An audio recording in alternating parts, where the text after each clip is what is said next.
आपण पाहत आहात रायगड टुडे न्यूज, जनमनाचा कानोसा, समाज मनाचा आरसा। इको फ्रेंडली मखराकडे नागोठणेकरांचा वाढता कल।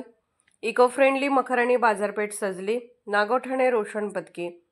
श्री गणेश आगमनाचे दिवस जवळ येताच भाविक सज्ज होत असून नागोठणे शहरामध्ये व विभागामध्ये इको फ्रेंडली मखर आणि बाजारपेठ सजली आहे। या मखरामध्ये थर्माकोलला पूर्णपणे बाजूला सारून पुठ्ठ्याचा वापर मोठ्या प्रमाणात होत आहे।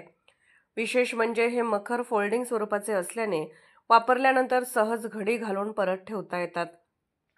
पर्यावरणपूरक उपक्रमामुळे नागरिकांची मोठी मागणी वाढत असून कारागिरांचा उत्साहही दुप्पट झाला आहे। पुढील पिढीसाठी निसर्ग वाचवा हा संदेश या इको फ्रेंडली मखरातून देण्यात आला आहे। गणेश उत्सवासाठी मखर खरेदीसाठी लोक विभागातून नागोठणे शहरातील बाजारपेठेमध्ये येत आहेत।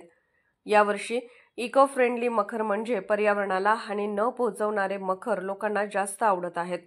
जसे की लाकडी, कापडी आणि कागदी मखर। थर्माकोलच्या मखरावर बंदी असल्यामुळे लोक पर्यावरणाची काळजी घेणारे मखर खरेदी करताना दिसून येत आहेत।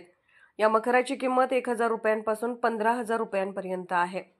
बाजारात पर्यावरणपूरक गणेश मूर्तीबरोबर सजावटीचे साहित्यही पर्यावरणपूरक दिसत आहे। लाकडी, सनबोर्ड, पुठ्ठा, वेल्वेट, कापडी, कार्डबोर्ड पेपर, रबर सीट यापासून बनवलेले पर्यावरणपूरक मखर उपलब्ध आहेत।